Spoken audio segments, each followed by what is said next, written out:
Bom dia, meus amores. Bom dia. Como vocês estão? Espero que todos estejam bem. Hoje nós vamos começar o nosso dia. Nós vamos fazer as notas explicativas do Evangelho de Mateus capítulo 20. E eu vou, ele é curto, mas talvez passe um pouquinho, uns 15 minutos. Então, se o pessoal aí do Instagram tiver o vídeo cortado, depois vai lá no YouTube e assiste lá, tá bom? Vamos começar o nosso dia. Senhor Deus, nos abençoe nesta manhã para que possamos assim compreender e entender o vosso Evangelho. Que possamos assim olhar com simplicidade, cumplicidade, veracidade todos os vossos ensinamentos. Em nome de Jesus. Amém. 21. O reino dos céus é semelhante. Veja a nota 13:24. Vinha. As uvas era uma das culturas mais importantes do Israel antigo, de forma que Israel foi muitas vezes referido como vinha ou vide de Deus. Por exemplo, em Isaías 5:1-7, Jeremias 2:21, Oséias 10:1 e também Mateus 21:28-46. Vinha representa a atividade no reino nesse mundo. Mateus 21:28-46. 22-15. Denário. O salário normal do trabalhador por um dia de serviço. O dia de trabalho era normalmente dividido em 4 partes de 3 horas, compreendendo aproximadamente das 6 às 18, por volta de 5 horas da tarde. Próximo ao fim do expediente, os trabalhadores estão desesperados o suficiente para continuar à espera de trabalho. Cada um deles recebeu um denário. Surpreendentemente, os últimos trabalhadores contratados receberam um denário completo, o mesmo que aqueles que trabalharam o dia todo. Amigo, não estou sendo injusto com você.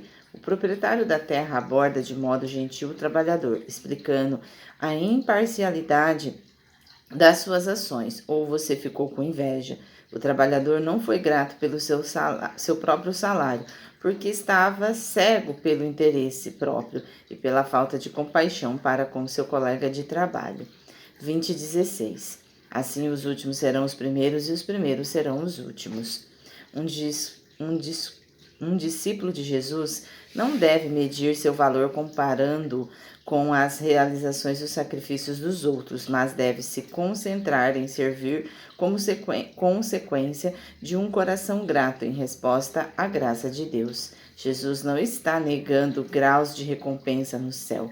Veja a nota 1 Coríntios 3:14-15. E sim, afirmando que a generosidade de Deus é muito mais abundante do que se poderia esperar.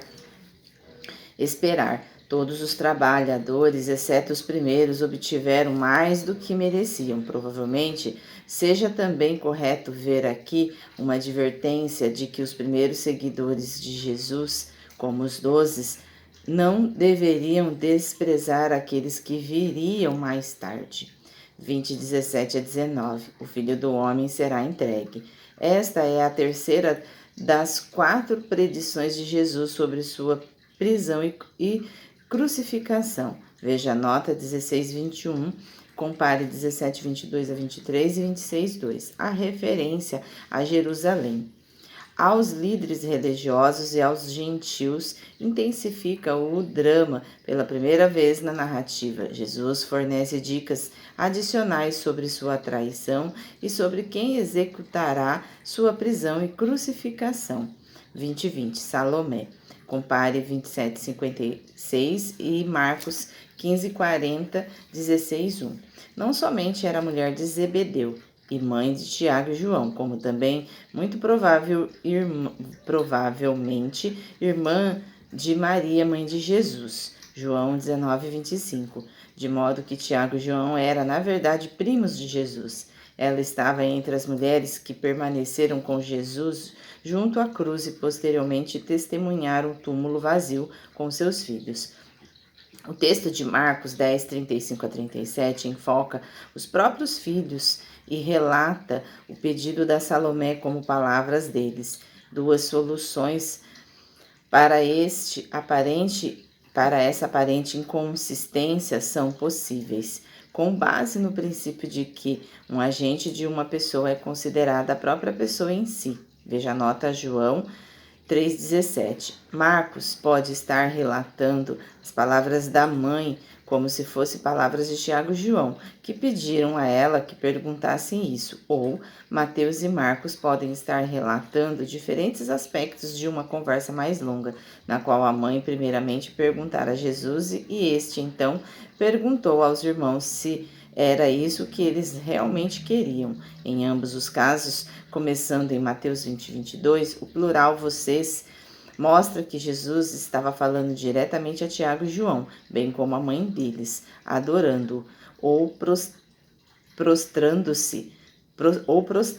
Salomé mostra respeito por Jesus como seu mestre messiânico, mas ela também espera evidentemente usar com Jesus o seu parentesco e o parentesco terreno de seus filhos para obter vantagens para eles. 20 e 21. Esses meus dois filhos se assentem. O pedido de Salomé provavelmente estava inspirado na observação de Jesus em 19, 28, onde havia anunciado o reino dos 12 com ele em seu futuro reino, direita, um lugar de honra. 1 Reis 2,19, Salmos 16, 11, 110, 1 a 5 e também Mateus 22, 44. 20, 22 a 23. Vocês, o pronome plural indica que Jesus se dirigiu diretamente à mãe e aos irmãos. O cálice na Escritura é símbolo do destino divinamente determinado, seja a bênção, Salmo 16:5, ou desastre, Jeremias 25:15, salvação, Salmo 116:13, ou ira, Isaías 51:17. Aqui o termo se refere ao sofrimento iminente de Jesus, Mateus 26:39. 20, 23. Vocês beberão o meu cálice. Tiago se tornou o primeiro mártir apostólico do Antigo Testamento 12, Atos 12, 2. E João sofreu perseguição e exílio, Apocalipse 1, 9, para aqueles a quem está preparado por meu Pai. Eles devem se submeter à vontade do Pai quanto ao seu futuro, assim como Jesus o faz. 20 e 24. Ficaram indignados. Eles possivelmente não ficaram tão aborrecidos com a falta de modéstia do pedido, e sim com a tentativa dos irmãos de usarem seu relacionamento familiar com Jesus para terem uma injusta vantagem na obtenção daquilo que eles mesmos também queriam. 20, 26 a 27, servo. Embora o termo aparece duas vezes nessa tradução, o original usa dois termos distintos. O verso 26 tem diáconos, que designa um trabalhador contratado que cuidava da casa de um senhor. Já o verso 27 tem doulos, que pode ser traduzido por escravo. Trata-se de alguém forçado ao serviço. Estas eram as duas posições mais baixas na sociedade judaica, mas Jesus inverte os status delas na comunidade dos discípulos para indicar proeminência. 20 e 28, Filho do Homem, veja a nota 8 e 20. Não veio para ser servido, mas para servir. O próprio Jesus é o principal exemplo de servidão. Ele dará a vida como resposta. Lutran, o preço da liberdade, termo frequentemente usado para o dinheiro pago para libertar escravos por muitos. Por anti significa em lugar de e representa o conceito de troca e substituição à vida de Jesus na cruz em lugar de todos, aqueles que acreditam seu pagamento pelos pecados, aqueles que aceitam seus pagamentos pelos seus pecados. Veja notas 1 Pedro 2, 24 e 3, 18. 20 e 29, Jericó. Não se trata da antiga e famosa cidade do Antigo Testamento, Jeremias 5:6, e sim da Nova Jericó, nas proximidades a 1 quilômetro ao sul. Esta Nova Jericó circundava o enorme complexo de um palácio construído principalmente pelos Asmoneus, no século II a.C., expandido por Herodes o Grande. Mateus diz que a cura dos cegos aconteceu quando eles estavam saindo de Jericó, e Marcos 10:46 concorda, mas Lucas 18:35 diz que a cura se deu quando Jesus se aproximava de Jericó. É possível que Mateus e Marcos se referiram à Nova Jericó e Lucas à antiga, nas proximidades ou vice-versa. Outra possibilidade é que os cegos clamaram a Jesus pela primeira vez quando ele estava entrando na cidade, Lucas 18:35, mas ele não lhes respondeu, nem os curou até o momento em que estava deixando a cidade, visto que nenhum dos relatos conta tudo sobre o acontecimento.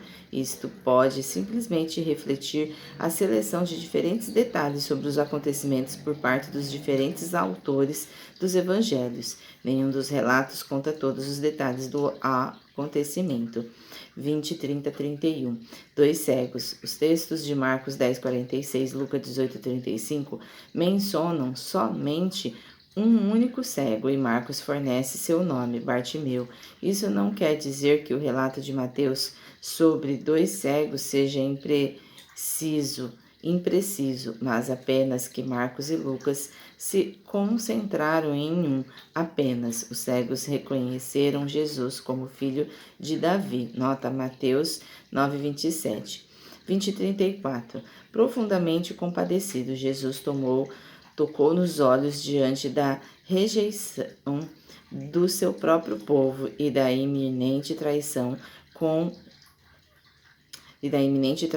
que o aguarda ao entrar em Jerusalém. Jesus continua a mostrar compaixão por quem está em grande necessidade. E hoje nós vamos parar aqui e a gente termina a nossa notas explicativas.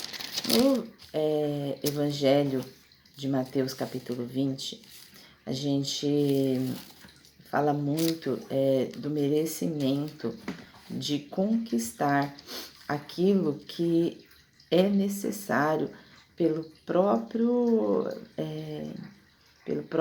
feito. Não é o tempo que você faz aquilo, é como você faz aquilo. Quando a gente vê, né, essa frase, os últimos serão os primeiros e os primeiros serão os últimos, a gente interpreta muito no sentido de que, às vezes, a gente acha que por ter entrado no caminho de Deus desde o nascimento, faz alguma diferença, né, com aquele que entrou há pouco tempo. Porque Deus não vê o tempo que você tem de comunhão com Ele, mas sim o quanto você tem de comunhão com Ele. Então não tem a ver com o tempo que você tem do conhecimento da palavra. Tem a ver com o tempo, não é o que você conhece aqui, é o que você tem aqui. Não é o que você sabe daqui para fora, mas é o que você sabe daqui para dentro.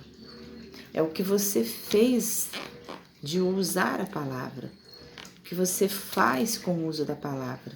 Eu falo assim, às vezes a gente conhece os 10 mandamentos, mas será que a gente pratica no dia a dia? Será que a gente honra a Deus acima de todas as coisas? Será que a gente está honrando o nosso próximo? Será que a gente não comete, né, injúria? Será que a gente não cobiça o que é do outro, né? No dia a dia. Se um colega de trabalho, qualquer um amigo, alguém fala assim para você: ai, comprei esse celular, nossa, ganhei esse valor. Aí o outro: ai, também queria, ai, queria tanto, ai, podia também ter.